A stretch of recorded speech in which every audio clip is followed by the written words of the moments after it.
ان الحمد للہ اما بعد اعوذ باللہ من الشیطان الرجیم بسم اللہ الرحمن الرحیم۔ سورۃ البلد آیت نمبر 11، 12 اور 13۔ فَلَقْتَحَمَ الْعَقَبَةَ، فَلَقْتَحَمَ پس نہ داخل ہوا، العقبہ گھاٹی میں،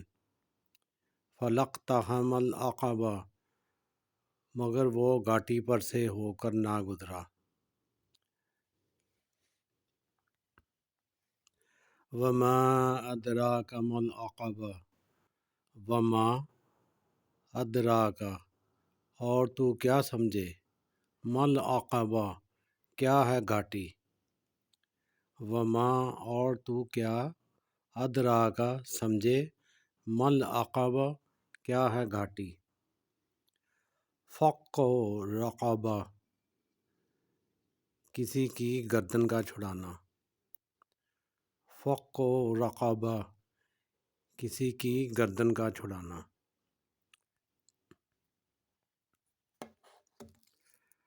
اللہ تبارک و تعالیٰ نے ان 3 آیات میں یہ فرمایا ہے کہ انسان کو نیک اعمال کرنے چاہیے، صدقات دینے چاہیے، اعمال صالح کرے گا تو یہ جہنم سے نجات کے ضامن ہیں۔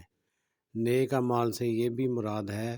کہ ہم ایک تو خود جو نفلی عبادات ہیں وہ بھی،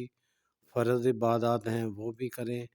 اور اس کے بعد کسی کو نیکی کی تلقین کرنا، کسی کو برائی سے روکنا، کسی کو برائی کے متعلق بتانا کہ یہ چیز اللہ کی ناراضگی کا باعث ہے، اس سے بچنا چاہیے۔ کوئی حرام کھا رہا ہے، کوئی سود کھا رہا ہے، اس کو سود کی حرمت کے متعلق بتانا، اور یہ بتانا کہ یہ چیز اس کے لیے آخرت میں سراسر نقصان ہے اور جہنم میں ڈالے جانے کا سبب بن سکتی ہے، اور اس کو اس چیز سے منع کر کے اس کو اچھائی کی طرف لے کر آنا، یہ بھی ایک نیکی ہے۔ کسی کو نیک کام کی ترغیب دینا، نیک کام کے متعلق بتانا، برے کام سے روکنا، یہ سارے نیک اعمال ہیں۔ لیکن ان میں سے سب سے بڑھ کر ایک یہ ہے کہ انسان کسی کو جس کے ذمے بہت زیادہ قرض ہے، اس کے قرضے سے نجات کے سبب بن جائے، اس کا قرض ادا کر دے، اس کے لیے آسانی پیدا فرمائے، اور تاکہ وہ سکون سے جی سکے، اپنے بال بچوں کا پیٹ بھرے اور اچھے طریقے سے اپنی گزر بسر کرنے کے قابل ہو جائے، اس کو کسی کے آگے ہاتھ نہ پھیلانے پڑے۔ اس کے لیے اور بھی اس کے لیے جو بھی حدیث ہے اس میں یہ بات ہے کہ اگر کسی نے کسی کو آزاد کیا ہے، کوئی غلام آزاد کیا ہے، یہ تو اس زمانے کی بات ہے، تو اس کے ہاتھ کے بدلے ہاتھ، سر کے بدلے سر، پاؤں کے بدلے پاؤں، عورت کے جسم کے ہر حصے کے بدلے میں اس کو اللہ تبارک و تعالیٰ اس کا اجر عطا فرماتے ہیں، اور یہ اس کے لیے قیامت والے دن بہت فائدے کا سبب بنتا ہے۔ اسی طرح کسی کے قرض ادا کر دینا تاکہ اس کے لیے آسانی پیدا ہو جائے، یہ بہت اچھی بات ہے۔ لیکن ظاہر ہے یہ کام وہی کرتا ہے جس کو نیک اعمال کی یا کسی نے تلقین کی ہے، یا کسی نے رغبت دلائی ہے، یا اللہ کی طرف سے اس کو ہدایت ملی ہے اور وہ یہ نیک کام کر رہا ہے۔ جو یہ نیک کام کرتا ہے وہ دوسرے کو بھی رغبت دلاتا ہے، تو یہ تو بہت ہی اچھی بات ہے، اور اس کو اس کا صدقہ جاریہ بھی جو ہے نا یہ ملے گا۔ اور یہی کام ہے کہ یہ کام جو ہے یہ ہیں تو مشکل، اگر کسی نے کسی کا قرض اتارنا ہے اور اس کے اتنے زیادہ وسائل نہیں ہیں، لیکن وہ پھر بھی اپنے آپ کو تنگی میں ڈال کر، اپنے آپ کو چھوٹی سی مصیبت میں ڈال کر اس کا قرض ادا کرتا ہے تاکہ وہ سکھی ہو جائے اور اس کی زندگی